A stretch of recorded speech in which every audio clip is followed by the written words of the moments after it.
History is filled with brutal and tragic chapters, and women, in particular, have suffered greatly, often becoming victims of harsh laws and cultural traditions. Throughout the centuries, women have been subjected to horrifying tortures and punishments, often simply for not conforming to rigid societal standards.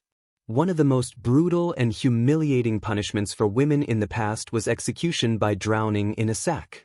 This method was widely used in medieval Europe, and its purpose was not only to punish but also to ensure that the individual had no chance of survival. The punishment was typically applied to women accused of adultery, witchcraft, or even minor social offenses. The procedure was as follows. The woman was placed in a sack, along with heavy stones or other weights to ensure she would drown. In some cases, animals, such as snakes or cats, were added to the sack to intensify the victim's suffering. This execution was often carried out in public places, such as bridges or docks, to serve as a public lesson for others. The brutality and symbolic cruelty of the execution emphasized how powerless women were during that time. This punishment was especially common against those who had no means to defend themselves in court. Women were not given a chance to prove their innocence. The execution was a final verdict, and the body of the drowned woman was often left in the river as a symbol of sin and punishment. Throughout history, there have been punishments aimed not only at inflicting physical pain but also at destroying human dignity. One of the most humiliating methods was the public stripping of women, a practice employed in many cultures and eras. Public nakedness for humiliation was most commonly used when a woman was accused of adultery or violating social norms. The punishment took place in central squares or other crowded areas, where the crowd could witness the process. The woman was forced to walk naked through the city or village, and sometimes was tied to a pillory. During this procedure, she might be pelted with mud, stones, spat on, or even flogged. This was often accompanied by jeers and mockery from the crowd, making the punishment unbearable both physically and mentally. In some cases, women were forced to wear humiliating signs or placards indicating their guilt. For example, in medieval Europe, those accused of adultery were sometimes bound with special belts, symbolizing the defilement of their honor. Among the most brutal and twisted methods of torture devised in ancient times, one stands out: the method known as Scaphism or torture by milk and honey. This barbaric form of torment was so horrific that it is hard to imagine even in modern times.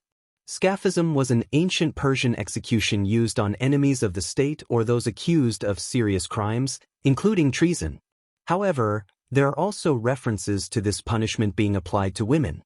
The procedure was as follows. The victim was stripped and tied to a wooden trough or small boat in such a way that her arms and legs were immobilized, with her head and limbs left exposed. She was then forced to drink large quantities of milk and honey, causing her stomach to become severely upset. After this, her body, especially her face and limbs, was smeared with honey. The bound victim was left out in the sun near swamps or forests, where insects and animals would begin to attack her. Bees, flies, and other insects were drawn to the sweet smell of the honey and gradually began to cause unbearable pain. But this was only part of the torture.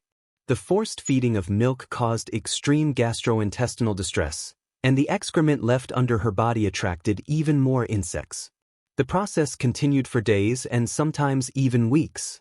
The victim would slowly die from infection, dehydration, and insect bites.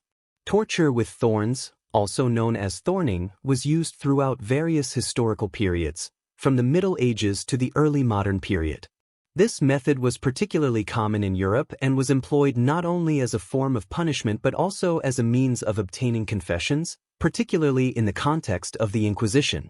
Thorns could be embedded in various torture devices, on benches, in foot or hand rests, or in special garments.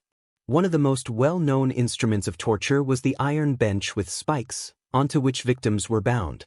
It consisted of a wooden platform with numerous metal spikes protruding from it. The victim was forced to sit or lie on it, causing excruciating pain from the spikes penetrating the body. Particular attention should be given to devices like the iron virgins, structures with spikes inside, which closed around the victim like a coffin. Women or men placed inside these devices suffered as the spikes pressed forcefully against their bodies, causing internal injuries.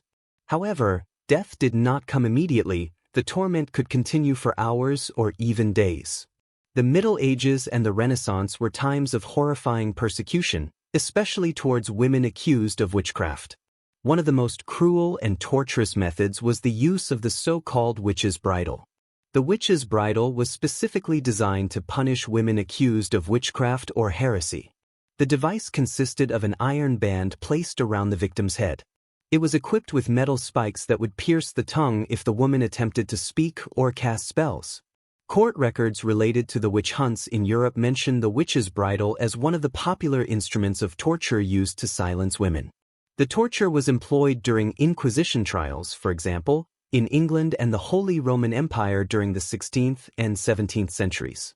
The process was painful and dangerous. If the bridle was tightened too much, it could lead to damage to the tongue, lips, or even the oral cavity. In South America, particularly during the colonial periods when indigenous peoples often faced harsh treatment from colonizers, one of the most painful methods of torture was known as salted wounds. This method was used both as a punishment and as a means of intimidating women, especially under slavery. The process was as follows. The captured woman was often subjected to flogging or physical abuse. Afterward, the wounds from the blows were rubbed with salt. Salt, being an irritating and dehydrating substance, caused excruciating pain and intensified inflammation, leading to prolonged suffering. This torture not only inflicted physical agony but also had the potential to cause wound infections, as the damaged skin became vulnerable to bacteria. The sand burial method, used in some Arab countries, was one of the most brutal forms of execution. The condemned woman was buried in sand, leaving her exposed to the scorching sun, making her vulnerable to heat and dehydration.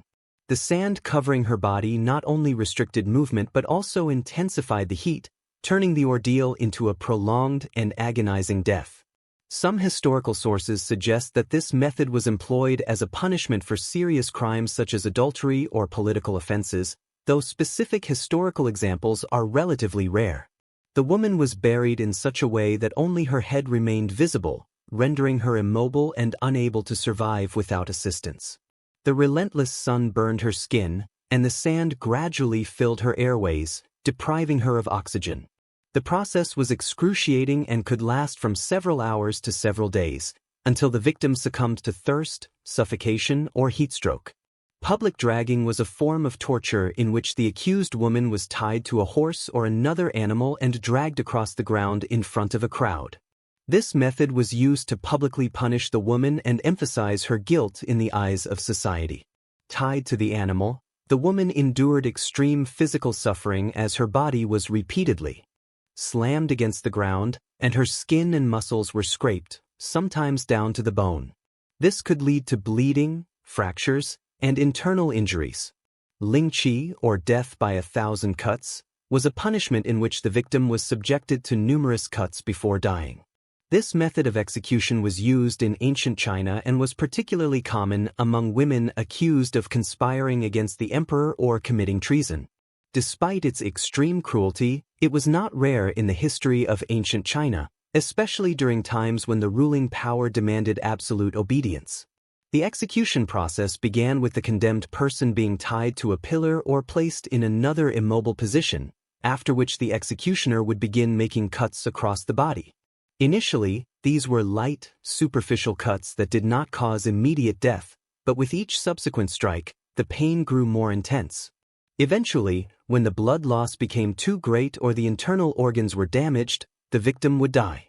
However, lynching was abolished at the end of the 19th century when China began to modernize, and such executions were deemed too cruel even for traditional society. History is full of dreadful and cruel methods of punishment, which often served not only as instruments of torture but also as symbols of power and fear. Each of these methods has left its mark on history, reminding us of the importance of human dignity and justice. If you are interested in such dark and thought-provoking topics, do not forget to subscribe to our channel so you will not miss new videos. Also, be sure to check out our other videos, where we continue to explore the most terrifying events and stories from the past.